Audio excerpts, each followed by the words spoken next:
Mr. Chairman Howard and members of the House Human Services Committee, good afternoon. My name's Jim Smith, and I'm a lobbyist here in town for the Montana Sheriffs and Peace Officers Association and also the Montana County Attorneys Association. I've got a handout going around with some written testimony, and it's on Sheriffs Association letterhead, but I think both organizations would concur with the written testimony and with what I'm about to say. And first thing I would like to say is thanks. Thanks to the Interim Committee on Children and Families, and to Representative Sands and McLaren and everybody who worked on this. I think the work group met 3 times, as I recall, and then the subcommittee established met another 3 times. I think that was about 6 meetings, and they weren't love-ins by any means, but there were a lot of good people who involved themselves in that, and I think everybody worked hard, and everybody worked to try to bring a good bill to this legislature and to this committee.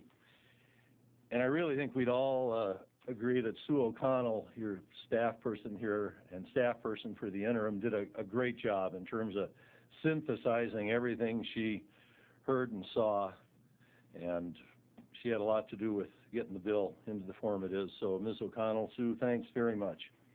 You know, from law enforcement's perspective, there were about 3 priorities that we tried to engage the committee around. One, as Representative Sands said, we're looking for that clear, bright line between what's legal and what's not legal with regard to medical marijuana, and that's tough. The Powell County Attorney, Lewis K. Smith, is here, and he really took the lead on this for the county attorneys 2 years ago. And I remember him saying in the 2009 session, finding that clear, bright line is kind of hard when you've got a substance that is both legal and illegal. But nevertheless, that was what we tried to do. That was our first priority. The second one was, as Representative Sands said, giving local governments some authority, ability to regulate, zone, or deal with this in their local communities. And the sheriffs and county attorneys that I work for are elected people. And I'm somewhat involved myself with local community here, and local government, they wanted that. And the third priority from our standpoint was some way to limit youth access to medical marijuana. And I think the interim committee succeeded in all 3 of these regards to a remarkably successful degree. And so that's the reason we're here supporting House Bill 68 today. Now, there are some sheriffs and county attorneys who believe that repeal of the current law is really the best action this legislature could take. There are other sheriffs and other county attorneys who think that repeal and then re-referral, referring something else back out to the voters, is the best option before you. And that may well be.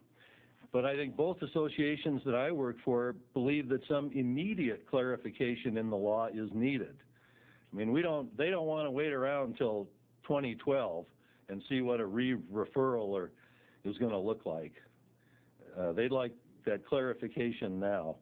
So what I've tried to do in my written testimony, Mr. Chairman, is point out those specific sections within House Bill 68 that are important to law enforcement, and Representative Sands walked you through most of them, so I won't repeat them, but there's a lot of good stuff in there from our perspective. And I echo and repeat what Mr. Batista and Mr. Long said. You know, whatever you do with this bill, whatever you do with other bills that come before you, if there's anything that's going to leave this committee or leave the House or be enacted by the 62nd Legislative Assembly, it ought to include, we respectfully ask that it include these specific law enforcement provisions. And finally, Mr. Chairman, I know there's other bills coming your way. You're going to have your hands full with this issue the rest of the session. But I really think that the more time you spend with House Bill 68, the better you're going to like it. I really believe that if this legislature wants to get a grip and a handle on this situation, that House Bill 68 is the place to start and the way to do it. There's probably additional work to be done on this bill, and there may be admirable features of other bills that have to be included, and a lot of work left to be done, and we'd like to stay with you, stay involved in this process. But House Bill 68 is an excellent starting point for your deliberations. So we commend it to you, and Mr. Chairman, I'll take your advice and adjourn myself to the hall, but I'll stick around and be available for any questions. So, thanks for your time.